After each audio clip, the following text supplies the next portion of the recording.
to my channel. Oh my gosh, I can't believe that I'm actually doing this video right now. If you're new to my channel, my name is Amber and I just got married.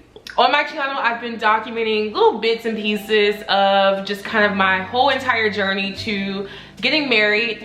If you haven't watched those videos, make sure you watch those videos just to kind of get context of everything I'm gonna say today. I'll leave them down below in the description box and up above in the cards.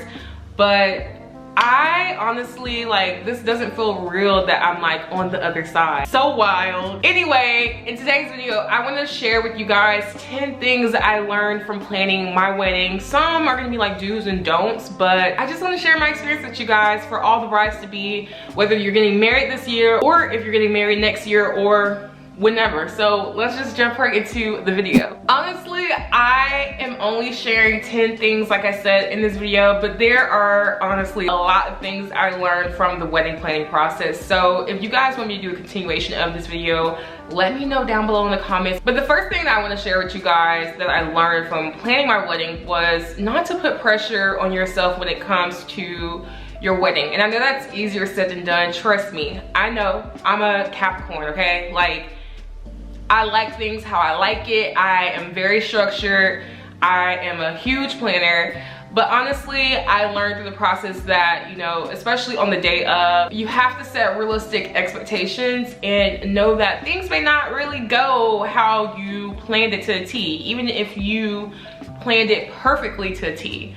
So just don't put too much pressure on yourself. Just be in the moment as much as you can and soak in all of just the good energy and vibes of your day, because you only get to do this once with, you know, the person of your dreams, hopefully. So make sure you just soak it all in. I'm really talking to myself right now when I say that, because yeah, I could have soaked it all in. And I did partially, but it was just, you guys, wedding planning is a lot. All my brides out there know it's a lot.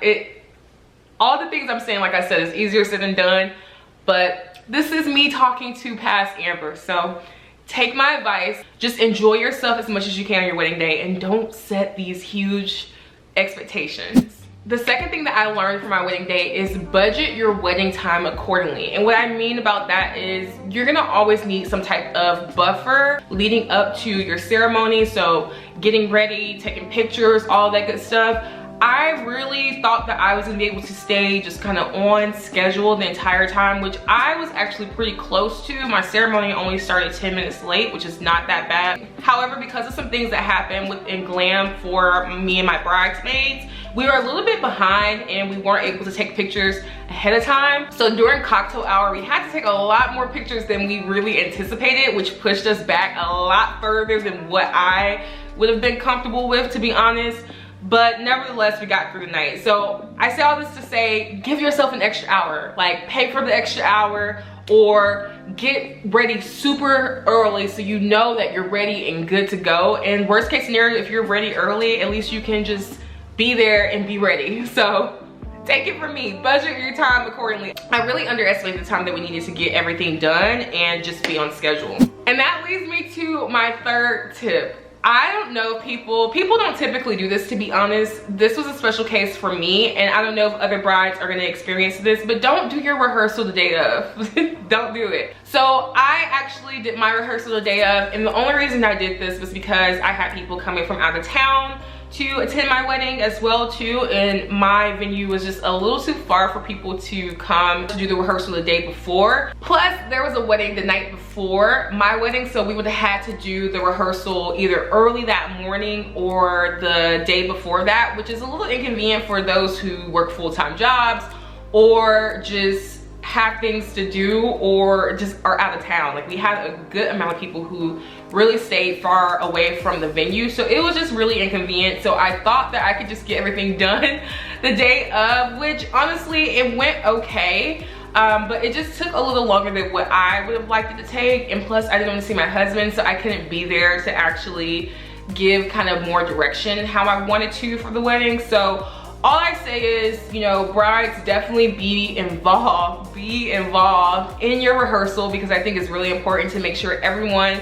understands your vision, everyone's clear of what you want, and the expectation. Not only that, I think it's just really important to make sure you're just focusing on you the day of the wedding. Although I do feel like rehearsals don't typically take that long. However, I think it's really important for the bride to be involved fully in the rehearsal and make sure that you are getting exactly what you want when it comes to the flow and the vibe of your ceremony. The fourth thing that I learned from my wedding is make sure you create moments with your husband. You want to make sure that you are creating moments throughout the day with your husband, because at the end of the day, this is about you guys. It's about no one else but you. I really love that throughout my day that I was able to create moments with my husband. So we did a first touch, which I really felt was so special. It was so nice to not really see him, but touch him, and for him to touch me, and us to just have a moment to talk before the ceremony. I thought that was the most precious thing ever. And it really calmed my nerves, because it is very nerve-wracking to walk down the aisle, I feel like, and you know, just really profess your love in front of everybody for your husband or your wife or so forth. And so it really was a special moment and something that I'm so glad that I did. I also recommend maybe even doing like a moment alone after your ceremony. So after you take pictures and all that good stuff, having a moment scheduled alone, just away from everyone. When I tell you guys at the wedding, people are gonna be really fighting for your attention, to take pictures, talk to you, and all of the things. Like, you are literally the star of the show. So definitely make sure that you schedule some time with just you and your husband alone. It just really just makes it that much more special, and you guys can actually have a conversation and talk and really just take in the moment. Unfortunately, I didn't get to do this because of just the scheduling of my wedding. We were just really behind once we got to the reception portion. However, I did have this in my original plans, and I think that it's something, again, if we were on schedule, that it was something that I would definitely do. So make sure you schedule that moment for you guys, because like I said, it's about you at the end of the day. My fifth tip for you guys is make sure you eat. Make sure you eat. When I tell you I fully enjoyed the food at my wedding, I know we were behind schedule. There are things happening that just was not planned to happen, that just kind of was unexpected. And at the end of the day, I was like, you know what? I'm gonna enjoy this food that me and my husband paid for, because the food was good, okay? And we paid a lot of money to be there and just to have that wedding. And so make sure you enjoy the food at your wedding. I will say I didn't get to enjoy some of the desserts like I would have liked to, only because, again, there was just a lot going on. We were behind schedule, so we were really trying to play catch up. But I really just enjoyed the food and tried to enjoy the moment as much as possible. The sixth thing that I learned from my wedding is having a plan. And I really love that for my wedding, I was very detailed about just the schedule, really broke everything down exactly how I wanted by the timestamp and everything, all of the details. Make sure you think of and just try to sit down and think of all the things that could happen within your wedding, or that you want to happen rather in your wedding, and how you want it to be ran. Honestly, it didn't go as planned, but I will say that having a plan is really nice, and knowing generally what you want to do and kind of how things are going to flow is definitely key to a wedding, because at the end of the day, it is a lot. It's very intricate. Weddings are, again, just very intricate. It's a lot of people that you're dealing with. It's a lot of logistics. So making sure that you have a plan and you're using tools like the knot, or just kind of using some type of template to just really just kind of schedule everything and make sure that you are on time and flowing is very key. I definitely advise everyone to hire a day of coordinator or even a wedding planner, if that, to just make sure that you have some type of resource to help you get through the flow and the logistics of your wedding. I will say that. And make sure you vet the people that you're hiring. You want to make sure they understand your vision, and also that they're a good match for you. I find that sometimes not every vendor is going to be a good match for you, and that's okay. So you just want to make sure that you vet everybody, and just make sure, just take it from me, make sure that they're gonna execute things to your liking. All right, the seventh thing that I wanna share with you that I learned from my wedding is making sure that you invest in photography and videography. I obviously am a little biased because I'm on YouTube with the videography piece, but I will say my photographers and my videographers were the best, okay? And I am so excited, honestly, to see the moments that they capture. Our photographers already shared the sneak peeks of our wedding to us, and when I tell you, the photos are absolutely beautiful and capture the moments of my wedding that are so special to me. Like, I'm just really excited to see all the photography.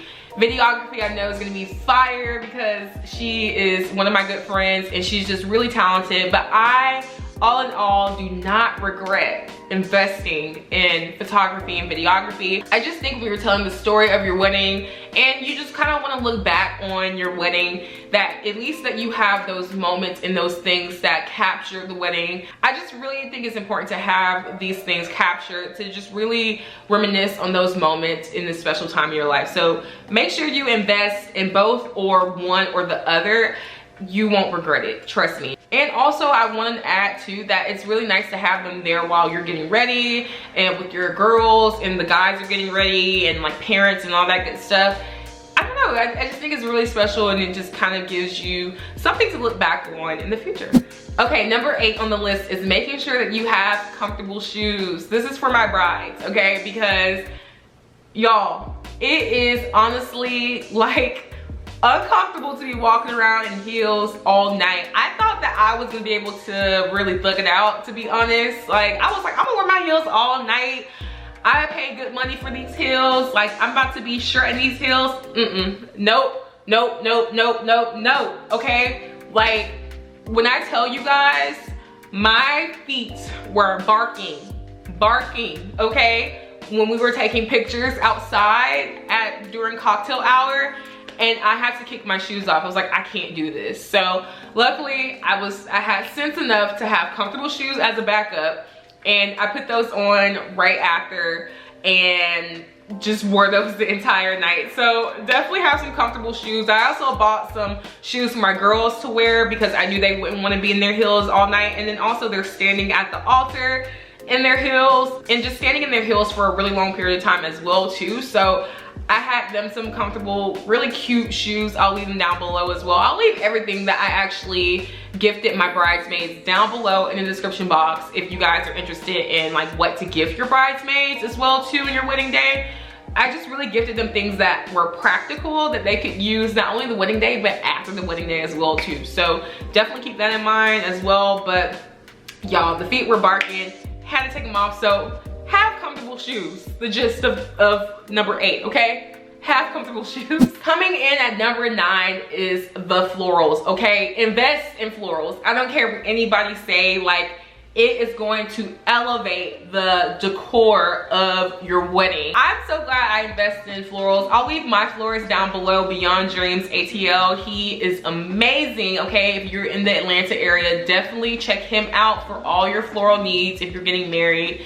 He's absolutely amazing and honestly like made my wedding so dreamy, honestly bigger than what I could have ever dreamed of when it comes to florals. And he honestly was pretty reasonable too, very reasonable for his price and what he recommended. I feel like he took my budget and made it realistic for what could be done with my budget regarding florals, but I'm so glad that I invested in florals. It really just made the room so dreamy, so romantic, and I honestly, like, the decor in my wedding was my favorite part. Like, just seeing how my vision and just the vibe came together, it was just so beautiful. Like, I really love that about my wedding. So definitely invest in florals. And the last thing that I have for you guys is have a honeymoon fund, okay? Unless you are maybe moving in a home and you just need like registry stuff, like actual like items on your registry for like a home or whatever, I highly recommend just having a honeymoon fund, and this is why. Me and my husband had already lived together prior, and we bought our home when we were engaged, so we already really had everything we needed, to be honest, and just having a registry was honestly a waste of time and money. So we definitely just wanted something that we could have funds for to contribute to our honeymoon, and the honeymoon fund was honestly like the best thing ever. It covered our entire honeymoon and then some, and honestly, like, I don't regret doing that. It just was a good move. So I definitely recommend doing something like that, or having a fund maybe for a baby if you know, want to get pregnant very soon. So like having a baby fund because babies are expensive, or just other different funds that you, or a house fund if you want to buy a home after. I think having a fund to me is a little bit more practical and gives you and your husband a chance to really decide how you guys want to spend the money instead of someone buying you a random gift that you may not really use. I've heard stories that people buy wedding gifts that they're like, I don't like this, or I may not use this, or this doesn't even match my vibe. So definitely have a fund and let people know that you don't want to really receive like physical gifts. You just want them to help fund whatever your goal is or you are trying to do, or you can just do monetary donations and gifts without putting some type of goal to it if you don't want physical gifts. Because I honestly, me personally, me and my husband, we just don't really need physical gifts. We wanted the funds to really just kind of use them as we please. So definitely consider that. All in all, just enjoy yourself. This is the one moment that you get to do this. Again, I did enjoy myself despite some of the things that, you know, did happen within my wedding. It was not perfect by any means, but honestly, we'll tell a fun story one day. And I think that, you know, me and my husband, we really enjoyed each other and had a good time. And the honeymoon was just amazing after. So make sure you just choose a good honeymoon spot too. Like, don't spend all your coin on the wedding. Make sure you leave some for the honeymoon so you can enjoy your husband and not everybody else, okay? Enjoy your husband. Biggest thing, biggest key. All right, guys, that is it for this video. I hope you guys enjoyed this video, and hopefully it was helpful for all of my brides in the future. If you like this video, be sure to hit that like button. Don't forget to subscribe if you're new to the channel, and I will see you guys in the next video. Bye.